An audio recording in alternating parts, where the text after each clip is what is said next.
السلام علیکم ورحمۃ اللہ وبرکاتہ، نحمده ونصلی علی رسولہ الکریم، اما بعد فاعوذ باللہ من الشیطان الرجیم، بسم اللہ الرحمن الرحیم، رب اشرح لی صدری ویسر لی امری واحلل عقدۃ من لسانی یفقہوا قولی۔ وَإِذَا سَأَلَكَ عِبَادِي عَنِّي فَإِنِّي قَرِيبٌ أُجِيبُ دَعْوَةَ الدَّاعِ إِذَا دَعَانِ فَلْيَسْتَجِيبُوا لِي وَلْيُؤْمِنُوا بِي لَعَلَّهُمْ يَرْشُدُونَ۔ اور جب میرے بندے آپ سے میرے بارے میں سوال کریں تو کہہ دیجئے بے شک میں قریب ہوں، میں پکارنے والے کی پکار کا جواب دیتا ہوں جب وہ مجھے پکارے۔ تو ان کو چاہیے کہ یہ میرا حکم مانیں اور مجھ پر ایمان رکھیں تاکہ وہ ہدایت پائیں۔ فَاسْتَغْفِرُوهُ ثُمَّ تُوبُوا إِلَيْهِ إِنَّ رَبِّي قَرِيبٌ مُجِيبٌ۔ سو اس سے بخشش مانگو، پھر اس کی طرف پلٹ آؤ، یقیناً میرا رب قریب ہے، قبول کرنے والا ہے۔ اللہم ربنا ولک الحمد حمدا کثیرا طیبا مبارکا فیہ، اے اللہ ہمارے رب، تیرے ہی لیے سب تعریف ہے، بہت زیادہ پاکیزہ اور بابرکت تعریف۔ سبحان اللہ وبحمدہ سبحان اللہ العظیم، سبحان اللہ وبحمدہ سبحان اللہ العظیم۔ پاک ہے اللہ اپنی تعریف کے ساتھ، پاک ہے اللہ جو بڑا عظمت والا ہے۔ اللہم صلی علی محمد وعلی آل محمد کما صلیت علی ابراہیم وعلی آل ابراہیم انک حمید مجید۔ اللہم بارک علی محمد وعلی آل محمد کما بارکت علی ابراہیم وعلی آل ابراہیم انک حمید مجید۔ پروگرام قریب و مجیب کے سلسلے میں آج ہم غم اور پریشانی سے نجات کی دعاؤں کے بارے میں پڑھیں گے۔ اللہ سبحانہ تعالیٰ نے اس دنیا کو مشقتوں اور مصیبتوں کا گھر بنایا ہے تاکہ انسان کی آزمائش ہو سکے۔ اللہ تعالیٰ نے انسان کی تخلیق کی حقیقت بیان کرتے ہوئے فرمایا لَقَدْ خَلَقْنَا الْإِنسَانَ فِي كَبَدٍ، بلا شبہ یقیناً ہم نے انسان کو بڑی مشقت میں پیدا کیا ہے، اور اس مشقت سے مراد وہ سختیاں اور مشقتیں ہیں جو انسان اس دنیا میں برداشت کرتا ہے، اور وہ مشقتیں بھی جو برزخ میں ہوں گی، قبر میں ہوں گی، اور وہ جو قیامت کے دن اس کو برداشت کرنا ہوں گی۔ یعنی انسان کی زندگی کا سفر مشقتوں کا سفر ہے، اور اس ریالٹی کو ایکسپٹ کر لینا چاہیے۔ ہاں، اگر کوئی اللہ تعالیٰ کی اطاعت اور فرما برداری میں یہ زندگی بسر کرتا ہے اور ان تکلیفوں پر ناراض نہیں ہوتا، ان آزمائشوں میں کامیاب ہو جاتا ہے، تو انشاءاللہ موت کے ساتھ ہی اس کی راحتوں بھری زندگی شروع ہو جائے گی اور آئندہ کے لیے اس کی مشقتیں ختم ہو جائیں گی۔ مشقتوں سے پاک، مصیبتوں اور تکلیفوں اور آزمائشوں سے پاک جگہ تو صرف جنت ہی ہے، اور دنیا جنت ہو نہیں سکتی، چاہے انسان اس کو جتنا بھی جنت بنانے کی کوشش میں لگا رہے۔ تو اس دنیا میں رہتے ہوئے اس حقیقت کو جان لینا چاہیے کہ یہاں امتحان ہوں گے، تکلیفیں ہوں گی، آزمائشیں ہوں گی، غم ہوں گے۔ ضرورت اس بات کی ہے کہ ہمیں طریقہ آتا ہو کہ ان غموں، مشکلات، تکلیفوں سے نبٹنا کیسے ہے، یعنی اس کے لیے اپنے آپ کو تیار کرنا ہے، ورنہ لَقَدْ خَلَقْنَا الْإِنسَانَ فِي كَبَدٍ۔ ابن عباس کہتے ہیں کبد سے مراد اس کا پیٹ میں حمل کی صورت میں رہنا، اس کا دودھ پینا، اس کا دودھ چھڑانا، دانتوں کا اگنا، اس کی زندگی کے بچپن کے مراحل اور اس کی گزران، اس کی موت، یہ سب کچھ بہت سخت اور شدید ہوتا ہے۔ یعنی حمل سے لے کے پیدائش کا مرحلہ اور پھر دودھ پینا اور چھڑانا اور دانتوں کا آنا اور ٹیدنگ پیریڈ، سارے ہی مراحل کے اپنے مسائل ہوتے ہیں۔ ان سب میں انسان کو کسی نہ کسی تکلیف سے گزرنا پڑتا ہے۔ قتادہ کہتے ہیں کہ وہ دنیا اور آخرت دونوں کی مصیبتیں جھیلتا ہے تو آپ اس کو مشقت میں پڑا ہوا ہی پائیں گے، یعنی انسان ہے ہی مشقت میں۔ ابن الجوزی کہتے ہیں دنیا آزمائشوں اور مصیبتوں کے لیے بنائی گئی، سمجھدار شخص کو چاہیے کہ اپنے نفس کو صبر پر آمادہ کرے. یعنی یہاں یہ سب کچھ تو ہوگا ہی، تکلیفیں تو آئیں گی، لیکن ضرورت کس چیز کی ہے کہ ہم اپنے آپ کو سمجھائیں کہ یہ دنیا مشکل جگہ ہے، یہاں صبر کرنا ضروری ہے. دنیا مومن کے لیے قید خانہ ہے. رسول اللہ صلی اللہ علیہ وسلم نے فرمایا الدنیا سجن المؤمن و جنت الکافری. دنیا مومن کے لیے قید خانہ ہے اور کافر کے لیے جنت ہے. تو اس کا کیا مطلب ہے کہ کیا کافر کو کوئی مشقت نہیں ہوتی اس دنیا میں؟ ہوتی ہے، لیکن مراد اس سے یہ ہے کہ آخرت کی تکلیفوں کے مقابلے میں دنیا میں جو بھی اس کو ملا ہے وہ اس کے لیے جنت ہی ہے، کیونکہ اس کے لیے آخرت میں جنت نہیں ہے. اور آخرت مومن کے لیے خوشحالی کا گھر ہے. جب مومن وہاں پہنچے گا تو پکار اٹھے گا وقال الحمد للہ الذی اذهب عنا الحزن ان ربنا لغفور شکور الذی احلنا دار المقامة من فضله لا يمسنا فيها نصب ولا يمسنا فيها لغوب. اور وہ کہیں گے کہ اس اللہ کا شکر ہے جس نے ہم سے غم کو دور کر دیا. یعنی جنت میں جا کر انسان واقعی غم سے دور ہو جائے گا. یقیناً ہمارا رب بخشنے والا قدردان ہے جس نے اپنے فضل سے ہمیں ابدی قیام گاہ میں لا اتارا، جہاں ہمیں نہ مشقت اٹھانی پڑتی ہے اور نہ کوئی تھکاوٹ لاحق ہوتی ہے. یعنی نہ ہی کوئی کام مشکل ہے اور نہ ہی ہم تھکتے ہیں، آرام ہی آرام ہے، سکون ہی سکون ہے. لیکن اس سکون کو پانے کے لیے اس دنیا میں تھکنا شرط ہے. اپنے آپ کو اللہ کی عبادت میں، بندوں کی خدمت میں تھکانا لازم ہے.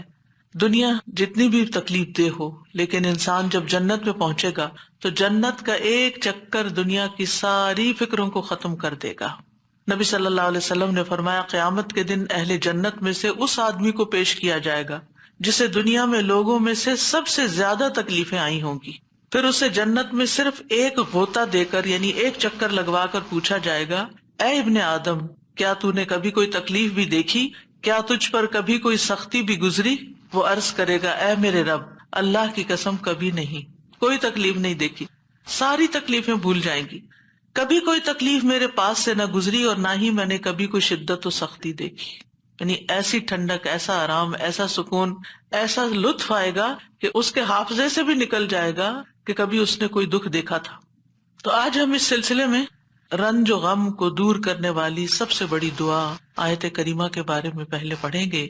ارشاد باری تعالیٰ ہے وَذَنُّونِ إِذْ ذَهَبَ مُغَاضِبًا فَظَنَّ أَن لَّن نَّقْدِرَ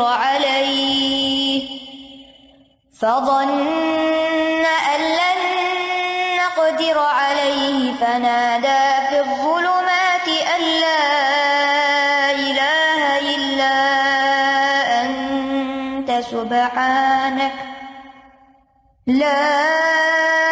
إِلَٰهَ إِلَّا أَنتَ سُبْحَانَكَ إِنِّي كُنتُ مِنَ الظَّالِمِينَ. فَاسْتَجَبْنَا لَهُ وَنَجَّيْنَاهُ مِنَ الْغَمِّ وَكَذَلِكَ نُنجِي الْمُؤْمِنِينَ. اور مچھلی والا جب وہ اپنی قوم سے غضبناک ہو کر چلا گیا تو اس نے گمان کیا کہ ہم ہرگز اس پر قادر نہ ہوں گے. پھر اس نے اندھیروں میں پکارا کہ تیرے سوا کوئی الہ برحق نہیں، تو پاک ہے، بے شک میں ہی ظالموں میں سے ہوں. تو ہم نے اس کی دعا قبول کر لی اور اسے غم سے نجات دے دی، اور ہم ایمان لانے والوں کو اسی طرح نجات دیا کرتے ہیں. یہاں ذنون سے مراد یونس علیہ السلام ہے، یعنی مچھلی والے. نون سے مراد مچھلی. یونس علیہ السلام عراق کی ایک بستی نینوا میں مبعوث کیے گئے تھے. انہوں نے اپنی قوم کو توحید کی دعوت دی، لیکن وہ مسلسل انکار کرتے رہے، جیسے کہ ہر قوم کا شیوا رہا. تو آخر ان سے اکتا کر، تنگ آ کر، غصے کی حالت میں ان کے حق میں بد دعا کی اور عذاب کی دھمکی دے کر اللہ کی اجازت کے بغیر انہیں چھوڑ کر نکل پڑے، جس کی انہیں اجازت نہیں تھی. جبکہ منصب رسالت کا تقاضا کیا تھا کہ ان کے کفر اور سرکشی کے باوجود انہی میں رہیں، اور جب تک اللہ تعالیٰ کا حکم نہ آ جائے، جب تک ان کی مدت مہلت پوری نہ ہو جائے، انہیں ہرگز نہ چھوڑا جائے. جیسے کہ نوح علیہ السلام نے 950 سال اسی کشمکش میں، اسی کام میں، اسی محنت میں گزار دیے، اور پھر اس وقت ان کے حق میں بد دعا کی جب ان سے کسی خیر کی توقع نہ رہی، اور جب اللہ تعالیٰ نے انہیں بتا دیا کہ اب اس کے بعد تمہاری قوم میں سے کوئی بھی ایمان نہیں لائے گا، تو اب جب انہیں پتہ چل گیا کہ کوئی بھی ایمان نہیں لائے گا تو پھر انہیں اجازت دی گئی کہ وہ ان کے ختم ہونے کی دعا کر لیں، اور انہیں پھر ختم کر دیا گیا۔ یونس علیہ السلام گھبرا گئے اور اپنی بستی کو چھوڑ گئے، اور بستی سے نکل کر کچھ لوگوں کے ساتھ ایک کشتی میں سوار ہو گئے۔ جو ہی وہ کشتی آگے بڑھی سمندر میں تو کشتی ڈگمگانے لگی کیونکہ اوور لوڈڈ تھی۔ اب ساری کشتی کے ڈوبنے کا خطرہ تھا، تو انہوں نے قرعہ اندازی کی کہ ایک آدمی کو کشتی سے نکال دیں تاکہ کشتی کا بوجھ ہلکا ہو جائے اور یہ اپنی منزل تک پہنچ جائے۔ قرعے میں یونس علیہ السلام کا نام نکلا، لیکن انہوں نے کشتی سے نکلنے سے انکار کر دیا، لہٰذا دوبارہ قرعہ اندازی کی گئی کہ ہو سکتا اب کسی اور کا نام نکل آئے، لیکن پھر آپ ہی کا نام نکلا، اور پھر آپ نہیں نکلنا چاہتے تھے کشتی سے۔ پھر تیسری بار قرعہ اندازی کی گئی تو پھر آپ ہی کا نام نکلا۔ اللہ سبحانہ وتعالیٰ فرماتے ہیں فَسَاهَمَ فَكَانَ مِنَ الْمُدْحَضِينَ، پھر وہ قرعہ میں شریک ہوا تو ہارنے والوں میں سے ہو گیا۔ اب تو کوئی گنجائش ہی نہیں رہی تھی کہ اس کے بعد کچھ قرعہ اندازی کی جائے، اب تو انہی کی باری تھی۔ قرعہ ان کے نام نکلا۔ یہ دیکھ کر یونس علیہ السلام کھڑے ہو گئے اور انہوں نے دریا میں چھلانگ لگا دی۔ جو ہی انہوں نے چھلانگ لگائی، ایک بہت بڑی مچھلی نے آ کر ان کو نگل لیا۔ آپ اس وقت مچھلی کے پیٹ میں جاتے ہی مسلسل تسبیح کرنے لگے۔ مچھلی ان کو لے کر سمندر کی گہرائیوں میں چلی گئی، اور اب یہاں پر مچھلی کے پیٹ کا اندھیرا اور سمندر کی گہرائیوں کا اندھیرا اور پھر اس کے بعد رات کا اندھیرا۔ تو ایسے میں یونس علیہ السلام نے جس دعا سے مدد لی وہ یہی دعا تھی جو ان آیات میں بیان ہوئی ہے، لا الہ الا انت سبحانک انی کنت من الظالمین۔ تو بہرحال اللہ سبحانہ تعالیٰ نے ان کی دعا سن لی، انہیں غم سے نجات دی، اور مچھلی نے آپ کو ساحل پر اگل دیا، ایسے ساحل پر جہاں نہ کوئی انسان تھا، نہ کوئی پرندہ، نہ کوئی درخت اور نہ کوئی سایہ۔ پھر اللہ کے اذن سے انہیں یعنی کدو کی بیل کا سایہ بھی فراہم کیا گیا، اور اس کے ساتھ ساتھ کھانے کو بھی دیا گیا، اور ان کی جب تکلیف دور ہوئی اور وہ چلنے کے قابل ہوئے، کیونکہ ظاہر ہے کہ مچھلی کے اسٹمک میں ایسڈ ہوتا ہے، اور وہ ایسڈ نے ان کی سکن کو اور ان کے پوری ہوش و حواس، ان کی آنکھیں، ان کی ہر چیز کو کتنا متاثر کیا ہوگا۔ تو جب ان کے ہوش و حواس بحال ہوئے اور چلنے کی کچھ طاقت ہوئی تو دوبارہ اسی بستی کی طرف بھیجے گئے۔ اب آپ دیکھیے کہ بستی والے دیکھ کر حیران ہو گئے ہوں گے کہ یہ شخص جو ہمیں چھوڑ کر چلا گیا تھا یہ کیسے واپس آ گیا، اور ہو سکتا ہے کہ ان کے جانے کے بعد انہوں نے تلاش بھی کیا اور وہ کہیں ملے بھی نہ ہوں۔ اور پھر آپ دیکھیے کہ کس طرح بستی والوں کو یہ ریئلائز ہوا کہ انہوں نے غلط کیا ہے اپنے پیغمبر کے ساتھ، تو وہ ایمان لائے۔ بہرحال پھر ایک مدت تک یہ بستی جو ہے ایمان لا کر دنیا میں جیتی رہی۔ دوسری طرف یونس علیہ السلام کو اللہ سبحانہ وتعالیٰ نے غم سے نجات دی، اور اس طرح ان کی نجات کے بعد ان کو اللہ تعالیٰ نے چن لیا۔ اسی طرح اللہ سبحانہ وتعالیٰ اس بستی کے بارے میں فرماتے ہیں فَلَوْلَا كَانَتْ قَرْيَةٌ آمَنَتْ فَنَفَعَهَا إِيمَانُهَا إِلَّا قَوْمَ يُونُسَ لَمَّا آمَنُوا كَشَفْنَا عَنْهُمْ عَذَابَ الْخِزْيِ فِي الْحَيَاةِ الدُّنْيَا وَمَتَّعْنَاهُمْ إِلَىٰ حِينٍ۔ سو کوئی ایسی بستی کیوں نہ ہوئی جو ایمان لائی ہو، پھر اس کے ایمان نے اسے نفع دیا ہو یونس کی قوم کے سوا۔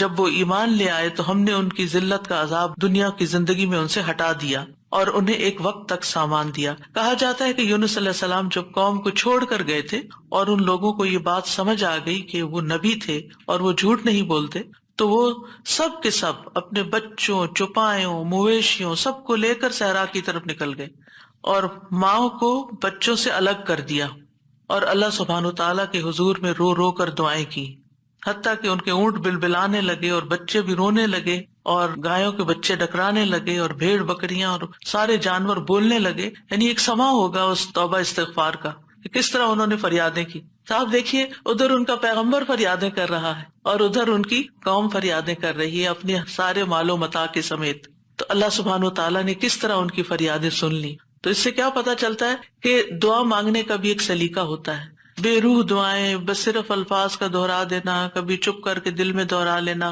کبھی زبان سے لفظ نکالے بغیر صرف منہ سے بول دینا، یہ کافی نہیں ہوتا۔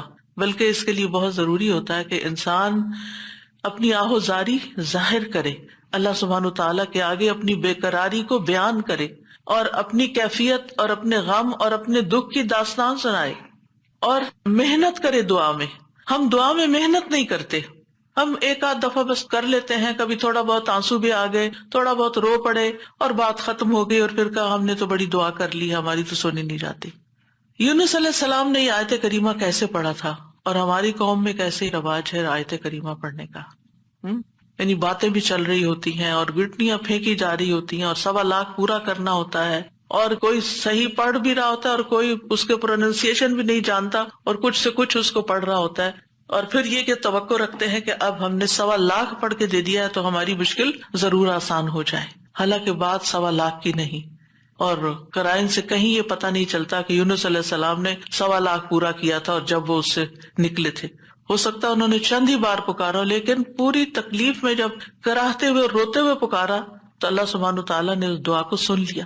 تو ہم سب کو بھی چاہیے کہ اپنی دعاؤں کے اندر رقت پیدا کریں، خشوع پیدا کریں، عاجزی سے دعا مانگیں، رو کے دعا مانگیں۔ جو بھی مشکلات اٹکی ہوئی ہیں، جو بھی مسائل ہمارے ارد گرد ہم پہ چھائے ہوئے ہیں، جن چیزوں کی طرف سے بھی ہم پریشان ہیں، جو بھی غم، ہم، حزن اور مستقبل کے فکر اور پریشانیاں، جو چیزیں بھی ہماری زندگی میں عام ہو رہی ہیں، ان سب کو دور کرنے کے لیے ہم اللہ کو پکاریں اور خوب پکاریں۔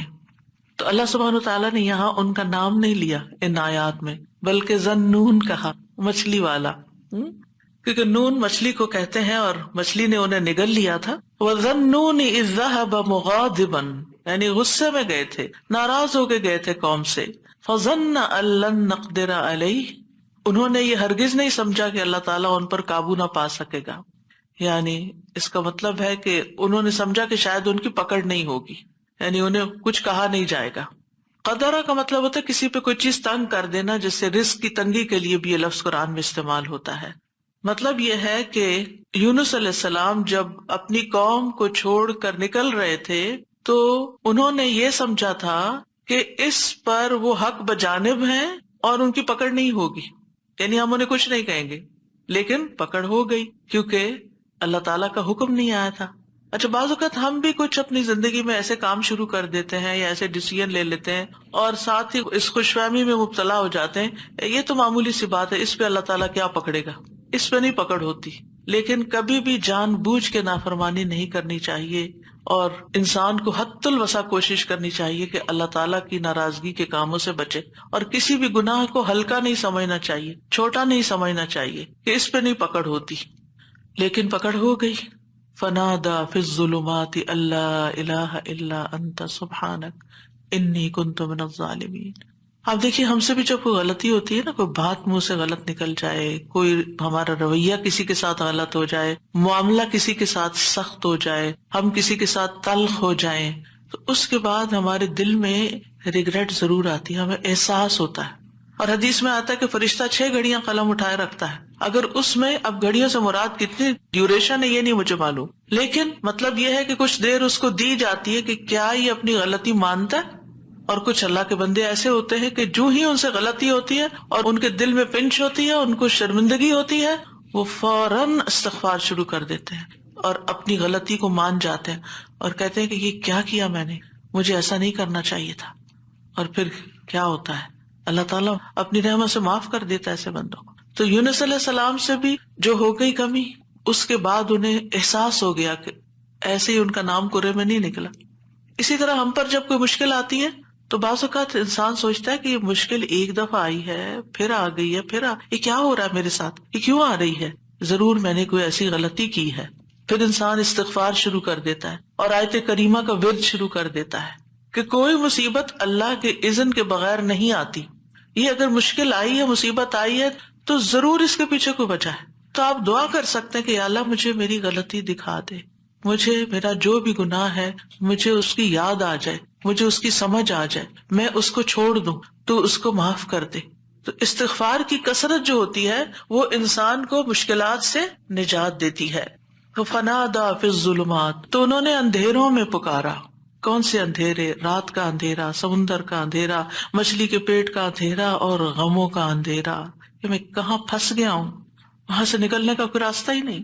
آپ دیکھیے کہ اگر کوئی ڈور بند ہوتا ہے تو انسان ڈور بجاتا ہے, کوئی آ کے کھول دیتا ہے, دروازہ توڑ دیتا ہے, انسان کچھ نہ کچھ حل نکل آتا ہے. گھر کے اندر اگر انسان کہیں ٹریپ ہو گیا ہے, ٹریفک میں ٹریپ ہو گیا ہے, کہیں اور ٹریپ ہو گیا ہے, کوئی نہ کوئی آ کے آگے بڑھ کے کوئی مدد کر سکتا. لیکن مچھلی کے پیٹ کے اندر ٹریپ ہو جانا, نو وے آؤٹ. اور آپ کو پتا مچھلی کا پیٹ ہوتا بڑا ہے, جیسے ویل مچھلی ہے نا, تو اس کا جو ماؤتھ ہوتا ہے وہ بہت بڑا نہیں ہوتا.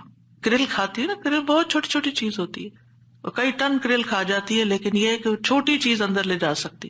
اب یہ تو اللہ کے اذن سے اس کا منہ کھل گیا ہوگا اور وہ اندر چلے گئے, اور یہ بھی نہیں ہمیں پتا کہ وہ ویل تھی یا کوئی اور, کیونکہ سمندر کی اکثر مخلوق تو ہمارے علم میں ہی نہیں ہے, یہ تو انسانوں کے اندازے ہیں. تو بہرحال ان کے دل پہ جو غم تھا اور جو تکلیف تھی, اس میں انہوں نے پکارا اور سب سے پہلے توحید کا اقرار کیا, لا الہ الا انت, کہ اس وقت مجھے پکا یقین ہے اور مجھے اس پر پورا اعتماد ہے کہ اس مشکل سے صرف تو نکال سکتا ہے, کوئی بھی نہیں.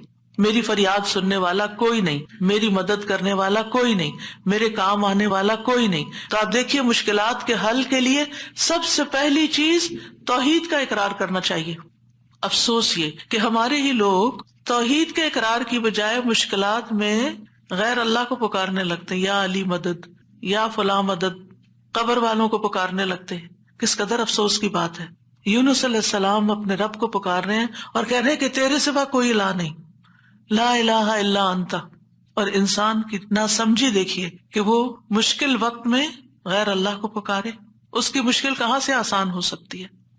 اور پھر اس کے بعد الا انت سبحانک, تو پاک ہے, یعنی اللہ تعالیٰ کی ذات کو ہر نقص, ہر عیب, ہر آفت سے منزہ اور پاک قرار دیا. ہمارے ہاں کیا ہوتا ہے, جب کوئی تکلیف آتی ہے یا ہم لوگوں کو بلیم کرتے ہیں, ان کی وجہ سے ہوا یہ, فلاں نے نظر لگا دی ہے, یا پھر ہم اللہ تعالیٰ کو الزام دینے لگتے کہ اٹس ناٹ فیئر, میرے ساتھ اچھا نہیں ہوا. تو اب آپ دیکھیے جس بندے کی ڈائریکشن ہی صحیح نہیں, اس کی مشکلات کہاں سے حل ہوں گی. اگر آپ اپنے قصور کا ذمہ دار دوسرے کو ٹھہرا رہے ہیں, الزام تراشی کر رہے ہیں, دوسرے کی عیب جوئی کر رہے ہیں, دوسرے کی شکایتیں کیے چلے جا رہے ہیں, کیونکہ عام طور پر ہوتا کیا, جب انسان کو کوئی پرابلم آتی ہے, میاں بیوی مثلاً کوئی لڑائی ہوئی, تو اگر آپ عورت کا کیس سنیں تو سارا الزام میاں کو دے گی, میاں کا کیس سنیں تو سارا الزام بیوی کو دے گا. تو ایک دوسرے کو الزام دینے سے مسائل کبھی حل نہیں ہوتے. ہمیشہ دنیاوی معاملات میں بھی کوئی رکاوٹ آئے تو دیکھنا چاہیے کہ میں نے کون سا ڈیسیژن غلط لیا تھا, میری غلطی کہاں تھی. یونس علیہ السلام اللہ کے چنے ہوئے نبی تھے, ان کو سمجھ آ گیا کہ غلطی میں نے کی ہے, اور اس کا اعتراف انہوں نے کیا. یاد رکھیے توبہ میں, استغفار میں سب سے پہلے اپنی غلطی کا اعتراف کرنا ہوتا ہے. اگر آپ بلیم گیم کھیلتے رہے, ایک دوسرے کے اوپر الزام تراشی کرتے رہے, ایک دوسرے پہ بال پھینکتے رہے, تو مسئلہ کبھی بھی حل نہیں ہو سکتا. مسئلے کو جاننا, مسئلے کو پہچاننا, مسئلے کا حل کرنا بہت ضروری ہوتا ہے.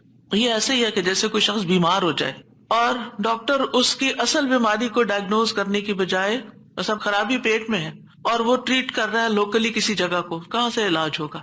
اگر اصل کاز پتا چل جائے اور اس کاز کو ہٹا دیا جائے. مثلا آپ دیکھیں الرجی کے کیسز میں کیا ہوتا ہے, آپ جتنی چاہے دوائیاں لگا لیں, جب تک آپ اس چیز کو اوائڈ نہیں کریں گے جس سے آپ الرجک ہیں, آپ کی بیماری دور ہو نہیں سکتی.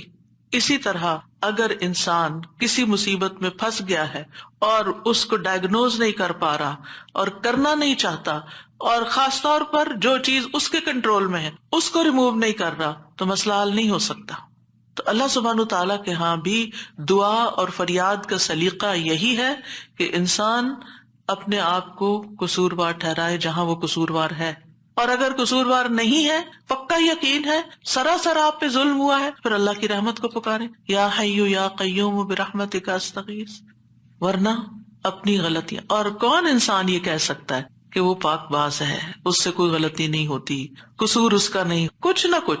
ٹھیک ہے ایک کا 10% اور ایک کا 90% قصور, لیکن کہیں نہ کہیں 10% تو ہوتا ہے نا, اس 10% کی ہی غلطی کی معافی مانگ لیں. تو اعتراف جو ہے, گناہوں کا اعتراف, وہ انسان کو دنیا کی مشکلات سے بھی اور آخرت کی مشکلات سے اور گناہوں سے نجات دلاتا ہے. اب جو ہی انہوں نے یہ بات کی, یعنی 3 چیزیں ہیں اس میں, ایک توحید کا اقرار ہے, ایک اللہ کی تسبیح ہے, اور ایک اپنی غلطی کا اقرار ہے. 2 چیزیں اللہ تعالیٰ کے حق میں اور ایک اپنے حق میں. نتیجہ کیا ہوا؟ فاستجبنا لہ, ہم نے دعا قبول کر لی. ایسے طریقے سے اس نے پکارا کہ دعا قبول ہو گئی. وَنَجَّيْنَاهُ مِنَ الْغَمِّ، ہم نے اس کو غم سے نجات دے دی.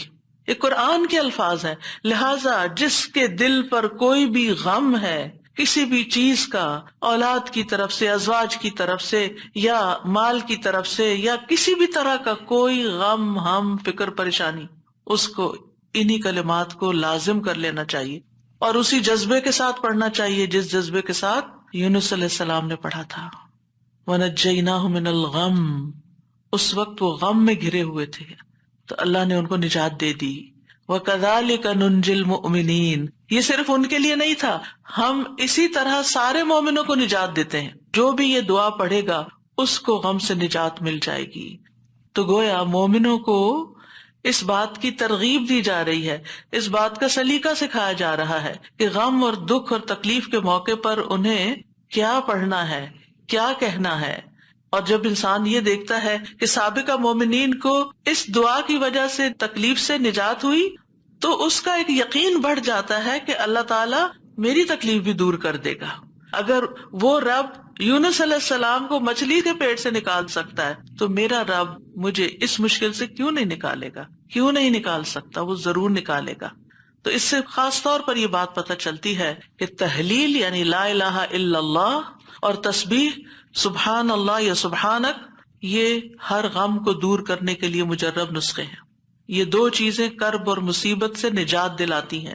تو جو شخص بھی اللہ کی کتاب پر ایمان رکھتا ہے، قرآن مجید کو اللہ کا کلام سمجھتا ہے، اللہ کے وعدے پر بھروسہ کرتا ہے، اللہ کی اس بات کو سچا سمجھتا ہے، تو پھر وہ اسی طریقے پر اس دعا کے ساتھ اپنے رب کو پکارے تو اللہ تعالیٰ اس کی دعا قبول کرے گا اور اس کو غم سے نجات دے گا. اس دعا کی فضیلت کے بارے میں احادیث بھی آتی ہیں. نبی صلی اللہ علیہ وسلم نے فرمایا، ذُنُّون کی دعا جب وہ مچھلی کے پیٹ میں تھے، یعنی لا الہ الا انت سبحانک انی کنت من الظالمین، جب بھی کوئی مسلمان کسی معاملے میں ان الفاظ کے ساتھ اپنے رب سے دعا کرے، وہ دعا اس کے لیے ضرور قبول ہوگی. اللہ سبحانہ تعالیٰ کے بعد نبی صلی اللہ علیہ وسلم نے بھی اس بات کو کنفرم کیا ہے کہ یہ دعا مسائل کا حل ہے.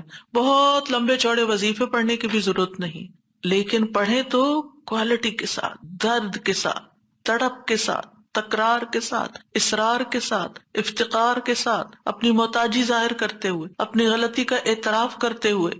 اسی طرح سلسلہ صحیحہ کی حدیث ہے، رسول اللہ صلی اللہ علیہ وسلم نے فرمایا، کیا میں تمہیں ایسی چیز نہ بتا دوں کہ جب تم میں سے کسی آدمی کو رنج و الم اور دنیا کی آزمائشوں میں سے کوئی آزمائش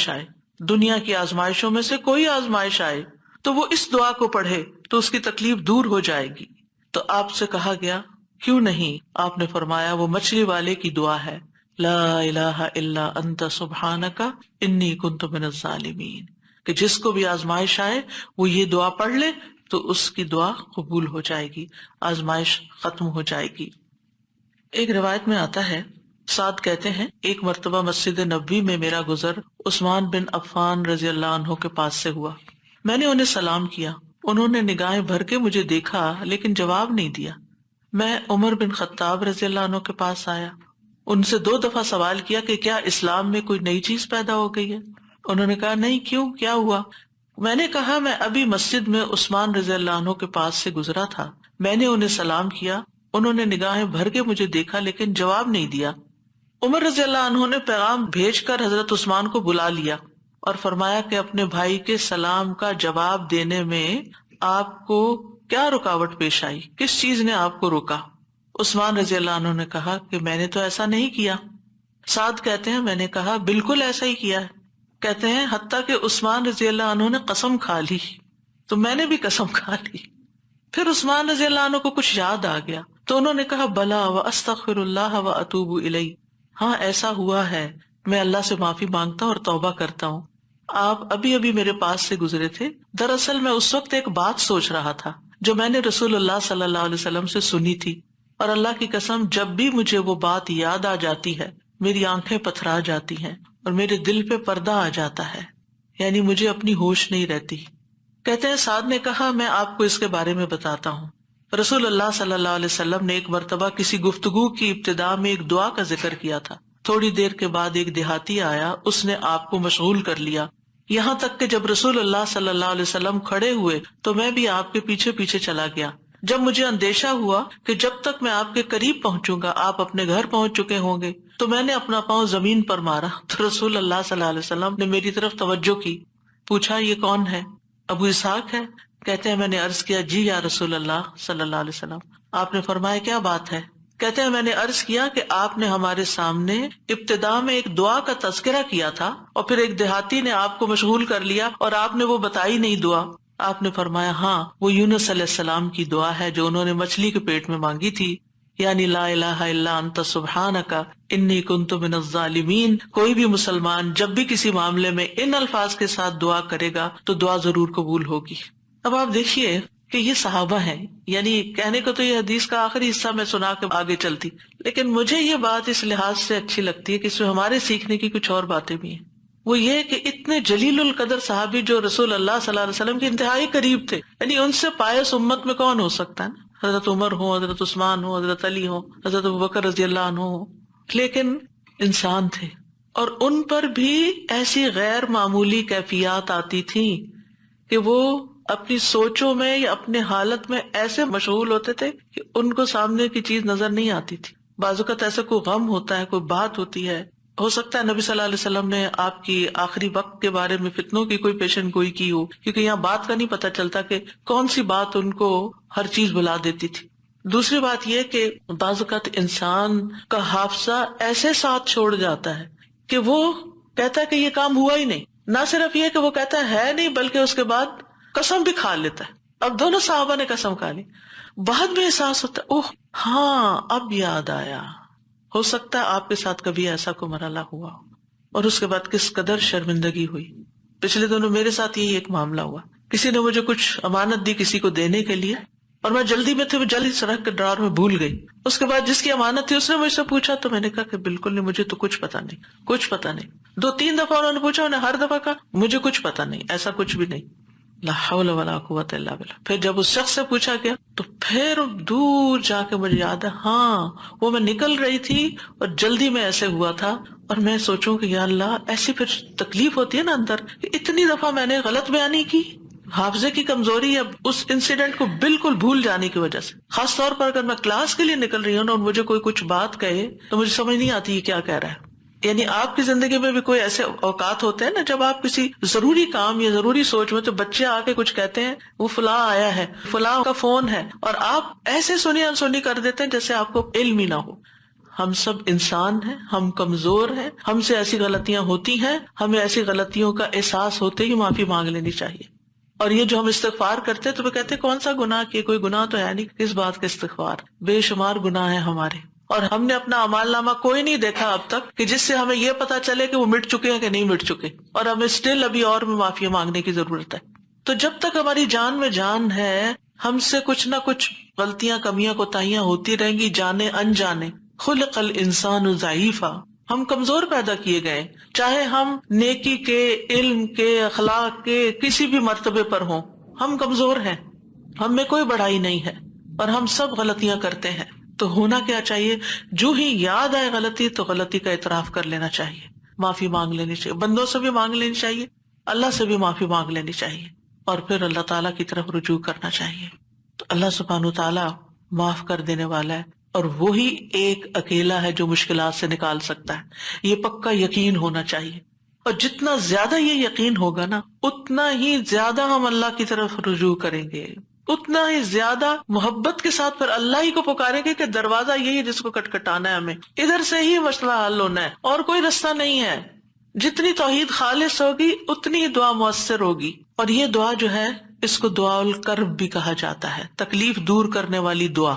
ہمارے ہاں اس کو آیت کریمہ کہا جاتا ہے، ورنہ ہر آیت آیت کریمہ ہے۔ کریمہ کا مطلب معزز، اور اس کی کوئی گنتی مقرر نہیں ہے، لیکن اگر آپ تکرار سے پڑھیں، 100 دفعہ پڑھ لیں، 20 دفعہ پڑھ لیں، 50 دفعہ پڑھ لیں، ضرور پڑھ لیں، وہ منع بھی نہیں ہے، لیکن ایک مخصوص تعداد میں پڑھنے سے ہی مشکل کا حل ہونا، یہ یقین رکھنا یہ غلط ہے، ایسا نہیں ہونا چاہیے۔ تو اس دعا میں پھر دہرا دیتی ہوں کیونکہ اصل سبق یہ ہے جو آپ کو سیکھنا ہے، اور دعا تو آپ کو سب کو آتی پہلے سے بھی پتا ہے، اور یہ حدیثیں بھی سنی ہوئی ہیں. جس چیز کو پلے باندھنا، جس چیز کو پکڑ کے رکھنا ہے، وہ کیا چیز ہے کہ جس سے یہ دعا اتنی افیکٹو ہے. تو اس میں 4 چیزیں ہیں. ایک ہے توحید، دوسرے ہے اللہ کو ہر عیب اور نقص سے پاک قرار دینا، تیسرے اپنے عبودیت کا اقرار کہ میں بندہ ہوں، غلطیوں والا ہوں، اور چوتھے اپنی غلطی اور کوتاہی کو مان جانا، اپنی غلطی کا اعتراف کرنا. جس بندے کے اندر یہ 4 چیزیں ہوں گی، جس دعا میں یہ 4 چیزیں آ جائیں گی، انشاءاللہ وہاں مسائل حل ہو جائیں گے. اور پھر آپ دیکھیے کہ انسان کا نفس جو ہے نا، ایک دم ذرا سی بھی کوئی اس کو چیز ملے، کچھ حاصل ہو تو ایک سرکشی کا شکار ہو جاتا ہے، تکبر اور غرور میں آ جاتا ہے. تو اپنے آپ کو تکبر اور غرور سے نجات دینا ہے، کیونکہ کچھ لوگوں کا خیال ہوتا ہے کہ I am very important and I can do every thing, اور میں سب کچھ کر سکتا ہوں، اور سیلف ریلائنس ہوں، میں سیلف میڈ ہوں، اور پتہ نہیں کیا کیا اپنے بارے میں جھوٹی توقعات، اور اپنے آپ کو بڑھا چڑھا کے پیش کرنا، اور اپنے آپ کو بڑی چیز سمجھنا. یہ چیزیں اللہ تعالیٰ کو پسند نہیں. لیکن افسوس یہ کہ یہاں کے کلچر کی وجہ سے یہ چیزیں ہمارے بچوں کے اندر اتنی انسٹل ہو گئی ہیں کہ وہ ایک ایروگنس کے لیول تک بعض اوقات اخلاق پہنچ جاتا ہے، جو کہ انتہائی خطرناک ہے. تو بچوں کی تربیت میں یہ ایلیمنٹ یاد رکھیں کہ ان کو کانفیڈینس دیں کہ یو کین ڈو، آپ ٹرائی کرو، آپ کر سکتے ہو، اللہ نے آپ کو یہ اور یہ اور یہ دیا، نعمتوں کو یاد کرائیں، لیکن اس کی ایک لکیر کھینچے، اس سے آگے نہیں جائیں. You are not everything, کرنے والا اللہ ہے، انسان صرف اسباب اختیار کرتا ہے، لیکن ساری طاقت لا حول ولا قوت الا باللہ. اور پھر یہ کہ اللہ تعالیٰ کی جو خالق کی عظمت ہے اور اس کی جو اہمیت ہے ہماری زندگی میں، اس کا اظہار اور اقرار کرنا، اور اس کو پاک قرار دینا، اور اس سے ظلم کی نفی کرنا کہ آپ ظالم نہیں، میں ظالم ہوں، انی کنت من الظالمین، اور غلطیاں میری ہیں، یہ بہت ضروری ہے. جہاں تک غم اور پریشانی کا تعلق ہے زندگی میں، تو یاد رکھیے کہ غمگین رہنا ایمان کی علامت نہیں. ٹھیک ہے، یعنی ہر وقت غمگین نہیں رہنا چاہیے. غم ایمان کے مراتب میں سے نہیں. ابن قیم رحمہ اللہ کہتے ہیں، جان لیں غم راستے کی رکاوٹوں میں سے ہے. یعنی اللہ کی طرف جانے والا جو راستہ ہے، سالک کہتے ہیں نا جانے والے کو، آپ نے سنا ہوگا لفظ سالک. تو اللہ کی طرف جانے والا جو راستہ ہے، غم اس راستے کی رکاوٹ ہے. غم آپ کی ہمت، طاقت، صلاحیت کو کم کرتا ہے، آپ کی عبادت میں رکاوٹ ڈالتا ہے. آپ نماز شروع کر لیتے ہیں، آپ کو پتہ ہی نہیں ہوتا کہ کیا پڑھ رہے ہیں. آپ دعا مانگنے لگتے ہیں، آپ کا دل اڑا ہوا ہوتا ہے، آپ کو سمجھ نہیں آتی آپ کیا بول رہے ہیں. تو غم سے ہمیشہ پناہ مانگیں کہ ہم پر غم نہ آئے. وہ کہتے ہیں یہ ایمان کے مراتب اور مقامات میں سے نہیں، اور نہ ہی اللہ کے راستے پر چلنے والوں کی منازل میں سے ہے. یہی وجہ ہے کہ اللہ نے کسی ایک جگہ پر بھی غم کرنے کا حکم نہیں دیا. صبر کا حکم دیا، شکر کا حکم دیا، توکل کا دیا، لیکن غم کرنے کا حکم نہیں دیا کہ غم کرو، غمگین رہو. اور نہ ہی غم کی کہیں تعریف فرمائی ہے، بلکہ غم سے منع کیا ہے. غم مصیبتوں میں سے ایک مصیبت ہے، اور ہمیں دعا کرتے رہنا چاہیے کہ اللہ تعالیٰ اس مصیبت کو ہم سے دور ہی رکھے. یہی وجہ ہے کہ جنتی لوگ جنت میں پہنچ کر کیا کہیں گے؟ الحمدللہ الذی اذہب عنا الحزن. سب تعریفیں اللہ کے لیے ہیں جس نے ہم سے غم دور کر دیا. یعنی جنتی جنت میں جا کر جس چیز سے خوش ہوں گے وہ کیا کہ جنت میں غم نہیں ہے، کوئی پریشانی نہیں ہے. اللہ سبحانہ وتعالیٰ بندے کو غمگین ہونے سے منع فرماتا ہے. سورۃ آل عمران میں جنگ احد کے سلسلے میں اللہ تعالیٰ فرماتے ہیں اذ تسعدون ولا تلوون علی احد والرسول يدعوكم في اخراكم فاصابكم غما بغم لكي لا تحزنوا على ما فاتكم ولا ما اصابكم والله خبير بما تعملون. اور وہ وقت یاد کرو جب جنگ احد میں تم بھاگے چلے جا رہے تھے اور کسی کی طرف مڑ کر بھی نہ دیکھتے تھے، حالانکہ اللہ کا رسول تمہیں پیچھے سے بلا رہا تھا. پھر اللہ نے تمہیں رنج پر رنج دیے تاکہ تم ایسی بات پر غم نہ کرو جو تمہارے ہاتھ سے نکل جائے، اور نہ ایسی مصیبت پر غم کرو جو تم پہ نازل ہو، اور جو کام بھی تم کرتے ہو اللہ ان سے خوب واقف ہے. یعنی یہ ٹریننگ ہو رہی تھی، یعنی ایک کے بعد ایک صدمہ کیوں آیا؟ تاکہ غم زندگی سے نکل ہی جائے. پھر فرمایا وَلَا تَهِنُوا وَلَا تَحْزَنُوا وَأَنْتُمُ الْأَعْلَوْنَ إِن كُنتُم مُؤْمِنِينَ. اتنی تکلیف اٹھا کے سب سے بڑی تکلیف مسلمانوں کے لیے کیا تھی کہ نبی صلی اللہ علیہ وسلم کا دانت مبارک شہید ہو گیا تھا، اور آپ کو چوٹ لگی تھی اور آپ گر پڑے تھے. تو یہ بہت بڑا صدمہ تھا. 70 لوگ شہید ہو چکے تھے، گھر گھر میں آفت آ گئی تھی. لیکن اتنے بڑے صدمے کے بعد بھی اللہ تعالیٰ کا حکم کیا ہے؟ وَلَا تَهِنُوا وَلَا تَحْزَنُوا. غمگین مت رہو، غم نہیں کرو، غم کا موقع ہے، غم کی بات ہے، لیکن فرمان نہیں غم نہیں کرنا، کیونکہ غم انسان کو کھوکھلا کر جاتا ہے، غم انسان کو کمزور کر جاتا ہے. تمہیں تو آئندہ ابھی اور مقابلے کرنے ہیں، اور اگر تم غم منانے بیٹھ گئے تو ہمت، جرت سب کچھ چلا جائے گا، بزدل ہو جاؤ گے. غم ایک مصیبت نہیں، غم مصیبتوں کی لائن لے کے آتا ہے، ایک کے بعد ایک مصیبت اس کے ساتھ چلی آتی ہے، اس لیے غمگین نہیں ہونا. موسیٰ علیہ السلام کی والدہ نے جب موسیٰ علیہ السلام کو چھوڑنا تھا دریا میں تو اللہ تعالیٰ نے ان کی طرف الہام کیا کہ بچے کو دودھ پلاتی رہو ابھی، پھر جب تجھے اس کے قتل کا خوف ہو تو اسے دریا میں ڈال دینا. اور کیا کرنا؟ ولا تخافی ولا تحزنی، نہ خوف کرنا نہ غم کرنا. اللہ اکبر. کوئی بھی ماں جس کا بچہ چھوٹا ہو وہ تو کسی دوسرے کے ہاتھ میں بھی بچے کو دیتے ہوئے خوف اور غم کا شکار ہوتی ہے. خوف کیا ہوتا ہے؟ پتہ نہیں گرا ہی نہ دے بچے کو، اور غم کیا ہوتا ہے کہ جدائی ہو گئی ہے بچے سے، پتہ نہیں یہ کیا سکھا دیں اس کو، پتہ نہیں یہ کیسے پیش آئے اس سے. تو ماں اگر اپنا بچہ کسی اور کو دیتی ہے تو غمگین ہوتی، کہاں یہ کہ باسکٹ میں ڈال کے دریا میں ڈال دو، اور ساتھ اللہ کا حکم خوف اور غم کرنا ہی نہیں. اب بتائیں کیا کرے، کیسے دل کو تھامے. یہی اصول سیکھ لیں زندگی کے لیے. جہاں کہیں غم پاس آئے، کہیں رونا آئے، کہیں دکھی ہوں، اللہ تعالیٰ کا یہ فرمان یاد کر لیں. اور ہے بھی عورت کے لیے، وَلَا تَخَافِي وَلَا تَحْزَنِي، اپنے آپ کو خود یاد کرائیں. وَلَا تَخَافِي وَلَا تَحْزَنِي کہتی رہیں، وَلَا تَخَافِي وَلَا تَحْزَنِي، نہ خوف کرو نہ غم کرو، اللہ ہے نا، اللہ مشکل آسان کر دے گا. جس چیز پر بھی تکلیف غم ہوتا ہے اللہ تعالیٰ دن بدلیں گے، یہ سارے حالات بدل جائیں گے. آپ اگر اپنے ماضی کو دیکھیں، کتنے ہی واقعات ایسے ہوئے جن پہ آپ بے حد غمگین ہوئے، پھر ابھی کیوں نہیں ہو رہے؟ تو گزر گیا نا. تو اگر اس وقت بھی تھوڑا کنٹرول کر لیتے تو اچھا ہی تھا. کیونکہ یہ جو سٹریس ہوتا ہے نا، اور یہ غم اور خوف کا مجموعہ سٹریس پھر بن جاتا ہے. اور یہ جو سٹریس ہوتا ہے نا، یہ انسان کو بیمار کر دیتا ہے، فزیکلی بھی کمزور کرتا ہے، اور ایمانی اعتبار سے بھی کمزور کرتا ہے، روحانی اعتبار سے کمزور کرتا ہے. انسان کا دل کمزور ہو جاتا ہے، چھوٹی سی بات سنتا ہے تو اس کے حواس باختہ ہو جاتے ہیں، کسی بھی چیز کا مقابلہ نہیں کر پاتا. تو اللہ سبحانہ و تعالیٰ نے ان کو کہا غم نہ کرو، بے شک ہم اسے تیرے پاس واپس لانے والے ہیں، واپس ہمارے ہی پاس آئے گا. اور آپ اپنا بچہ کسی کو بھی دیتے ہیں تو واپس آپ ہی کے پاس آتا ہے، اور اسے رسولوں میں سے بنانے والے، اللہ یہ کہ اللہ اپنے پاس بلا لے، پھر تو ہم سے زیادہ اللہ کا ہے نا. انا للہ و انا الیہ راجعون. نبی صلی اللہ علیہ وسلم نے غار ثور میں کیا کیا تھا؟ اذ ہما فی الغار اذ یقول لصاحبہ لا تحزن، غم نہیں کرنا، ان اللہ معنا. یعنی کس طرح بے یار و مددگار انسان ایک ایسی جگہ پر ہو جہاں ساری قوم دشمن بنی ہوئی ہو، اور پھر بھی غم نہ کرے، سارے ساتھ چھوڑ دے، الٹا مخالفت کرے، جان کے دشمن بن، پھر بھی غم نہیں کرو، غم نہیں کرو. اور حضرت ابوبکر تو نبی صلی اللہ علیہ وسلم کے لیے غمگین ہو رہے تھے نا. ابن قیم کہتے ہیں 4 چیزیں جسم کو برباد کر دیتی ہیں: پریشانی، غم، بھوک اور بیداری. پریشانی اور غم پختہ عزم کو کمزور کر دیتے ہیں اور دل میں کمزوری پیدا کر دیتے ہیں، اور بندے اور اس کے کاموں میں محنت کرنے کے درمیان رکاوٹ بن جاتے ہیں جو کام اس کے لیے مفید ہوتے ہیں. یعنی آپ پروڈکٹیو نہیں رہتے، اور یہ سفر کا راستہ کاٹ دیتے ہیں.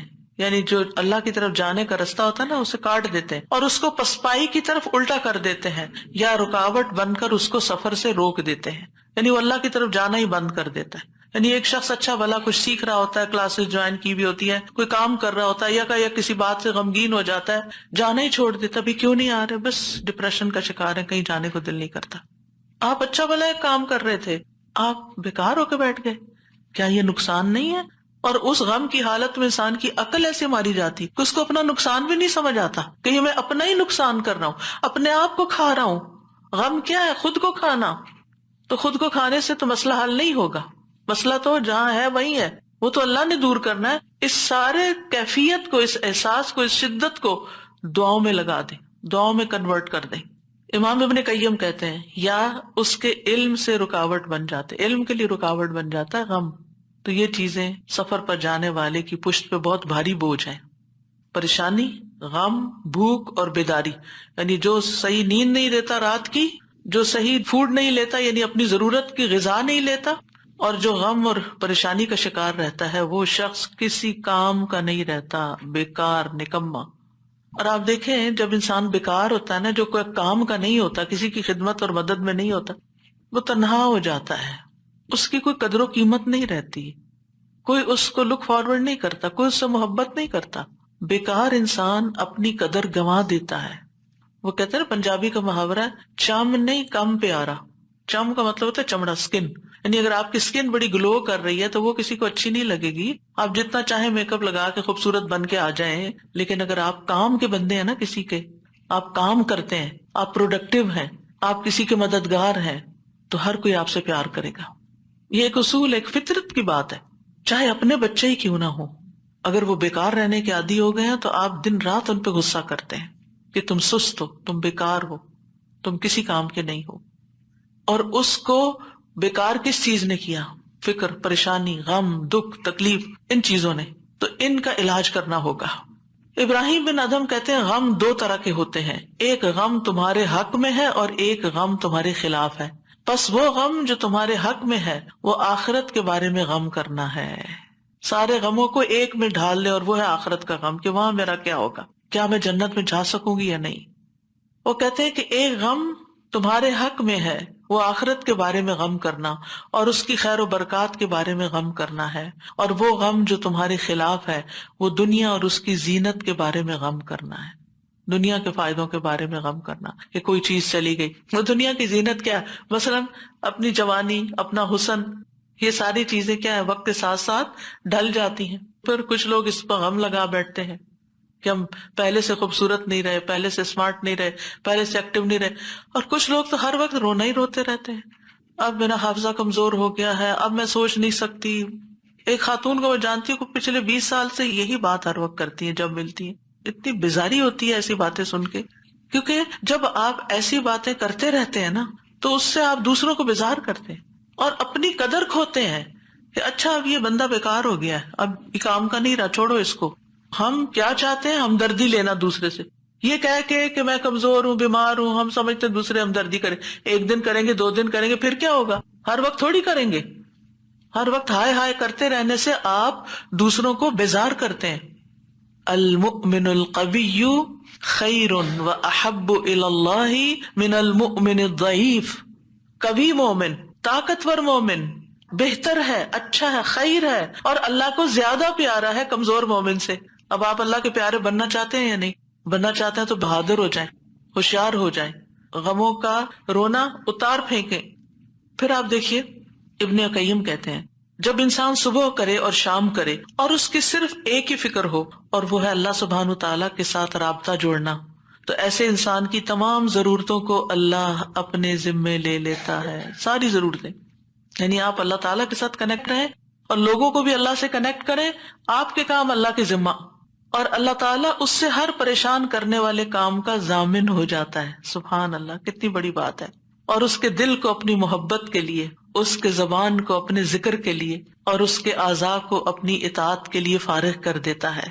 لیکن اگر وہ صبح شام اس حال میں کرے کہ دنیا ہی اس کی پریشانی ہو، کہ دنیا ہی اس کی پریشانی، دنیا کی کوئی چیز اس کی پریشانی بنی ہوئی ہے، کوئی انسان ہے، کوئی کام ہے، کوئی چیز ہے، تو اللہ اس پر دنیا کے غم، پریشانیاں اور تکلیفیں لاد دیتا ہے.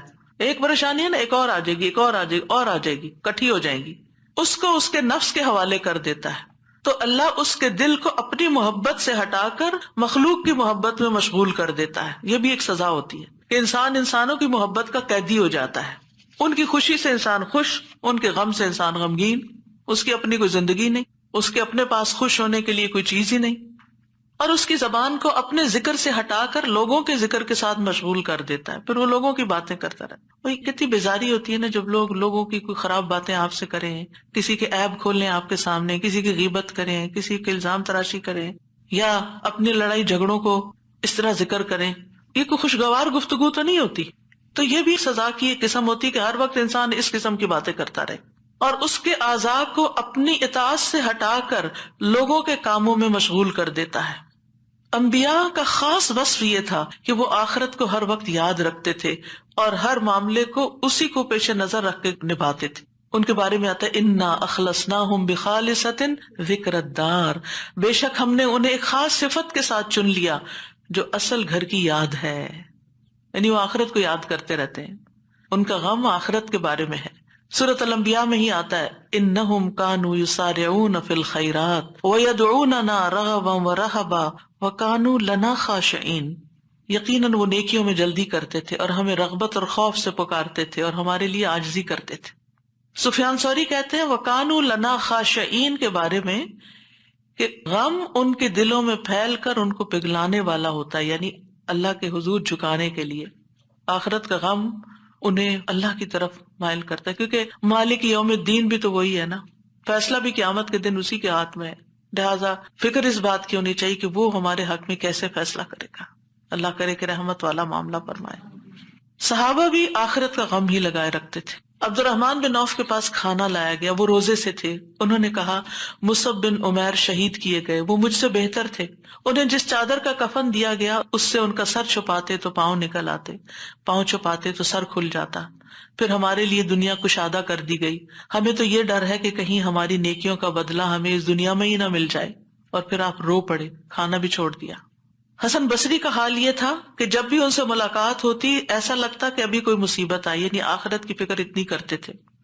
نظر کہتے ہیں میں عمر بن عبدالعزیز کے پاس گیا تو وہ رونے کے قریب تھے، ہمیشہ آہیں بھرتے رہتے تھے، گویا ساری مخلوق کا غم انہی کو ہے، حالانکہ ان کو آخرت کی فکر ہوتی تھی۔ سفیان ثوری کہتے ہیں لوگوں کا غم ختم ہو چکا ہے، آپ نمازیوں میں ایک شخص کو دیکھیں گے اس پر کوئی نہ غم ہے نہ خوف ہے۔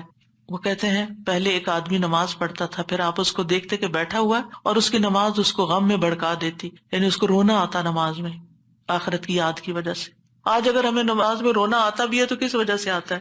ہم سب اپنا جائزہ لیں، ہر کوئی اپنا اپنا۔ پچھلے ایک مہینے کے اندر سوچئے میں کتنی بار روئی ہوں اور کیوں روئی ہوں، دنیا کے غم میں روئی ہوں یا آخرت کے غم میں روئی ہوں۔ ہم کیوں روتے ہیں؟ اس نے مجھے ہرٹ کر دیا، یہ مسئلہ آ گیا، فلاں آ گیا۔ یہ چھوٹے مسئلے ہیں، یہ وقت کے ساتھ ختم ہو جائیں گے، جو جو آگے آپ بڑھیں گے یہ مسئلے پیچھے رہتے جائیں گے۔ لیکن آگے جو آ رہا ہے نا، کل جس کو دیکھنا ہے وہ ہے مشکل وقت، اس کا غم لگا لیں، پیچھے نہ دیکھیں آگے دیکھیں۔ صحابہ نماز ضائع ہونے پہ غم زدہ ہوتے تھے، عبادت نہ کر سکنے پر غمگین ہوتے تھے، فتنوں میں پڑنے پہ غمگین ہوتے تھے، ہر دن زندگی کو کم کر رہا ہے اس بات میں غمگین ہوتے تھے، اس بات میں نہیں کہ دنیا چھوڑ جائیں گے تو کیا بنے گا، یہ سارے ہمارے مال اسباب اور جو ہم نے اتنی محنت سے کمائے ہیں اس کا کیا ہوگا۔ اس بات کا غم کہ حساب کا وقت قریب آ رہا ہے، ہر دن موت سے قریب کر رہا ہے، ہر دن قبر سے قریب کر رہا ہے، آگے میرا حساب ہونا ہے، میں کیا اس کے لیے تیار ہوں؟ کیا میں نے اپنے سارے کام نپٹا لیے؟ تو بات یہ ہے کہ رنج و غم زندگی کا حصہ ہے، لیکن دنیا کا غم نیچے آ جانا چاہیے اور آخرت کا غم اوپر آ جانا چاہیے، یہ ہم نے کرنا ہے۔ اور دنیا کے غموں سے بچنے کے لیے سب سے پہلے توحید کا یقین، اللہ کی طرف رغبت، تقدیر پر یقین کہ جو تکلیفیں آ رہی ہیں نا یہ تقدیر کا حصہ ہیں، ان کو ایکسپٹ کر لیا جائے، اب ایسا ہونا تھا ہو گیا نا، اب جو نئی زندگی ہے اس میں ایڈجسٹ کیا جائے، اللہ سے اچھا گمان رکھا جائے، پھر ہم و غم ملنے پر اجر پر نظر رکھی جائے۔ جب کوئی تکلیف پیش آئے کسی بھی قسم کی، کوئی رکاوٹ، تکلیف، دکھ، پریشانی، تو اس پر جو اجر ملتا ہے انسان کو اس کو اپنے سامنے رکھے انسان۔ حدیث میں آتا ہے رسول اللہ صلی اللہ علیہ وسلم نے فرمایا کسی مومن آدمی کو جب بھی کوئی تکلیف یا کوئی بیماری یا رنج، یہاں تک کہ اگر اسے کوئی فکر ہو تو اس کے گناہوں کا کفارہ ہو جاتا ہے۔ ایک اور روایت میں آتا ہے یہاں تک کہ جو چوٹ اسے لگتی ہے یا کوئی کانٹا چبھتا ہے وہ بھی اس کے گناہوں کا کفارہ ہوتا ہے۔ اور ویسے بھی وہ حدیث تو بارہا آپ نے سنی کہ انسان کا درجہ اللہ کے ہاں بلند لکھا ہوتا ہے اس کی قسمت میں، لیکن اس کے عمل تھوڑے ہوتے ہیں، تو اللہ تعالیٰ اس کو کسی مشکل میں ڈالتا ہے تاکہ صبر کر کے بلند درجے تک پہنچ جائے۔ پھر انسان دنیا کے معاملے میں اگر غم ہے تو اپنے سے زیادہ غم والوں کو دیکھ لے، ان کی پریشانیوں کو دیکھے، انبیاء کی آزمائشوں اور تکلیفوں کے بارے میں پڑھے، جانے کہ ان پہ کیسے کیسے غم آئے، پھر اپنے آپ کو اللہ کے سپرد کرے، اپنا معاملہ اللہ کے حوالے کرے، اور جو کام اللہ نے کرنے کو دیے نا ان کی پلاننگ کرے اور وہ کرے، اپنے دل کا حال اللہ کے سامنے رکھے۔ انما اشکو بثی وحزنی الی اللہ، کثرت سے اللہ کا ذکر کرے کیونکہ اللہ کے ذکر میں دلوں کو اطمینان ہوتا ہے۔ الا بذکر اللہ تطمئن القلوب، تسبیحات کی کثرت کر دے۔ نبی صلی اللہ علیہ وسلم نے فرمایا جو اپنے مال کو خرچ کرنے سے بچائے، دشمن سے مقابلہ کرنے سے ڈرے، رات سے خوف کھائے کہ وہ اس کو پریشان کرتی ہے، تو وہ اس قول کی کثرت کر دے سبحان اللہ والحمد للہ ولا الہ الا اللہ واللہ اکبر۔ اور اگر ولا حول ولا قوت الا باللہ بھی پڑھ لیں تو اس کا اپنا فائدہ ہے الگ سے. پھر یہ کہ اپنے فرائض اور اپنی ذمہ داریوں کو پورا کرے انسان. بہت دفعہ انسان کی بیکاری اس کو غمگین کرتی ہے، کرنے کا کوئی کام نہیں ہے، فارغ ہے، کوئی مقصد نہیں زندگی میں، کوئی منزل نہیں، کچھ اچیو کرنے کو نہیں، دن آتا ہے چلا جاتا ہے. تو یہ چیزیں بھی انسان کو پریشان رکھتی ہیں. جب آپ کی گول سیٹنگ ہوگی ہر روز کی، صبح سویرے اٹھتے ہی اور ارلی مارننگ کام شروع کر دیں گے تو پریشانیاں بھاگ جائیں گی. ان کو آپ کے پاس آنے کا وقت نہیں ملے گا کیونکہ آپ مصروف ہیں، آپ ان کو ٹائم نہیں دیں گے کیونکہ آپ کے پاس اور کام ہے. لیکن جب آپ فارغ ہوتے ہیں تو وہ آ جاتی ہیں آپ کا دل اڑانے. پھر نماز سے مدد حاصل کرنا، وَاسْتَعِينُوا بِالصَّبْرِ وَالصَّلَاةِ. انبیاء گھبراہٹ میں نماز کی طرف لپکتے تھے، اور جو نماز چھوڑ دیتا ہے اللہ کی مدد اس سے چھٹ جاتی. تو نماز کی پابندی، صدقہ کرنا، صدقات انسان کے غموں کو دور کرنے کا باعث ہے.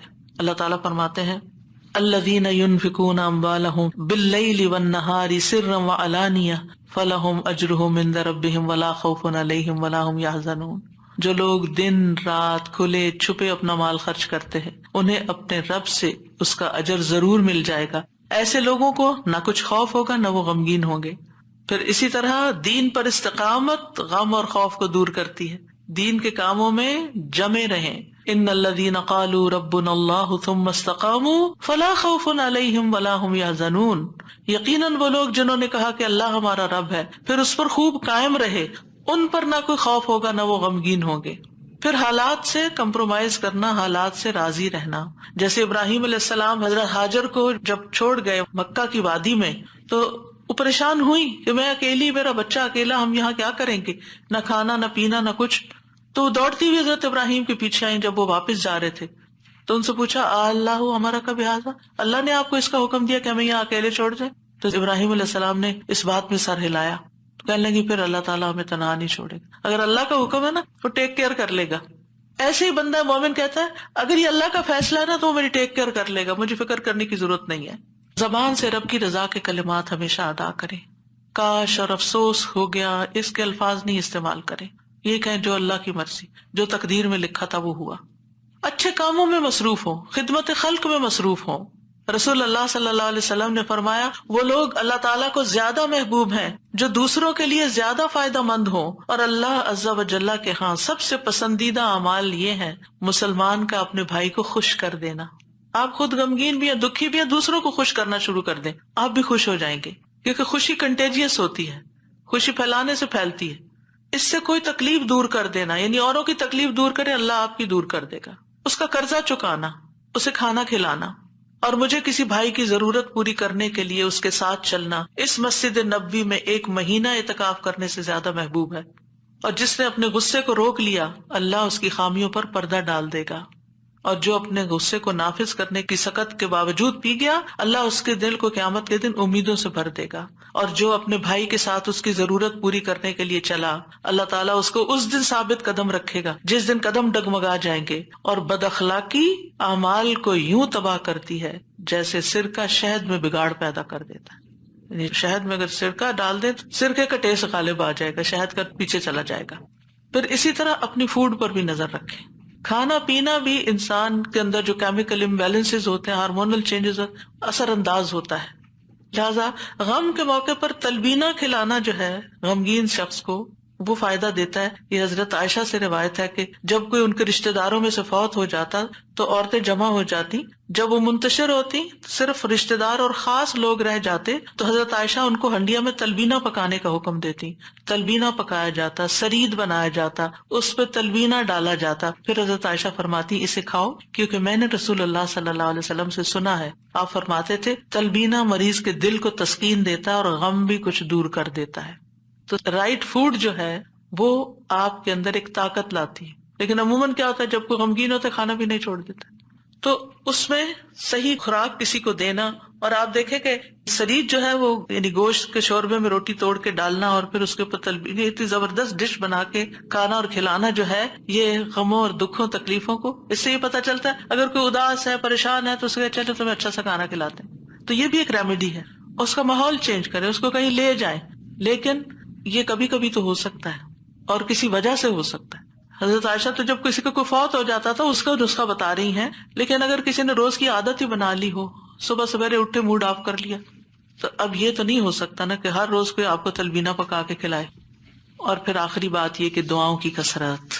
آیت کریمہ کے علاوہ اللہ اللہ ربی لا اشرک بہ شیئا، نبی صلی اللہ علیہ وسلم اپنے گھر والوں کو جمع کر کے یہ دعا سکھاتے تھے اور فرماتے کہ جب تم میں سے کسی کو کوئی غم یا پریشانی پہنچے تو اسے چاہیے کہ وہ اللہ اللہ ربی لا اشرک بہ شیئا کہے. اللہ اللہ لفظ کی تکرار ہے. 2 دفعہ جب آپ اللہ اللہ کہتے ہیں آپ کا دل ہلکا ہوتا ہے. پھر رب کی صفت کا ذکر ہے، اس میں توحید کا اقرار ہے، اور خالص نیت سے یہ پڑھے تو غم اور تنگی دور ہوگی انشاءاللہ. پھر یا حی یا قیوم برحمتک استغیث، یہ پریشان کن معاملات میں مانگی جانے والی دعا ہے. اس میں اللہ تعالیٰ کا اسم اعظم ہے، اس میں اللہ تعالیٰ کی 2 صفات کے ساتھ 2 ناموں کے ساتھ وسیلہ پکڑا گیا ہے، الحی القیوم. اور بہترین وسیلہ جس کے ساتھ دعا کی جائے وہ اللہ کے نام ہے، اللہ تعالیٰ کی صفات ہے. پھر ایک اور دعا ہے اللہم رحمتک ارجو فلا تکلنی الی نفسی طرفۃ عین واصلح لی شأنی کلہ لا الہ الا انت. اے اللہ میں تیری رحمت کا امیدوار ہوں، تو مجھے آنکھ جھپکنے تک کے لیے میرے نفس کے حوالے نہ کرنا اور میرے سارے معاملات درست فرما دے، تیرے سوا کوئی معبود نہیں. یہ مصیبت زدہ کی دعا ہے. رسول اللہ صلی اللہ علیہ وسلم نے فرمایا دعوات المکروبی، پریشان حال کی دعا. اور اس میں خاص طور پر اللہ کی رحمت کا ذکر ہے کہ اللہ میں تیری رحمت کی امید کرتی ہوں اور میرا نفس تو بڑا کمزور ہے، مجھے اس کے حوالے نہ کرنا ورنہ میں تو پڑ جاؤں گی. اور ایک لمحے کے لیے بھی نہیں. اب دیکھیے بعض اوقات آپ نے ایکسپیرینس کیا ہوگا، یہ میں اپنے پرسنل ایکسپیرینس سے بات کر رہی ہوں، ایک لمحے کے لیے کوئی خیال آ جاتا ہے کسی بھی چیز کا، کوئی ایسی پریشان کن چیز، آپ کا سارا جو سکون ہے وہ برباد ہو کے رہ جاتا ہے. تو میں اس وقت سوچتی ہوں کہ یہ شیطان تھا جس نے وار کیا ہے تاکہ اس بندے کا جو اطمینان قلب اور سکون اور خشوع اور سب برباد ہو. یعنی وہ ایسے تیر چلاتا ہے جیسے. فوراً یہ دعا پڑھے. پھر نبی صلی اللہ علیہ وسلم تکلیف آنے پر یہ دعا پڑھتے لا الہ الا اللہ العظیم الحلیم، لا الہ الا اللہ رب العرش العظیم، لا الہ الا اللہ رب السماوات ورب الارض ورب العرش الکریم. اس میں اللہ سبحانہ وتعالیٰ کے نام کے علاوہ العظیم اور الحلیم اور رب العرش العظیم اور رب العرش الکریم کی اور رب السماوات والارض کی بات کی گئی ہے. یعنی اللہ تعالیٰ کی صفات کو بیان کیا گیا ہے اور پھر توحید کا اقرار ہے. توحید کا اقرار غموں کو دور کرنے کا باعث ہے کہ میرے لیے اللہ کافی ہے، حسبی اللہ ونعم الوکیل، اللہ کافی ہے میرے لیے.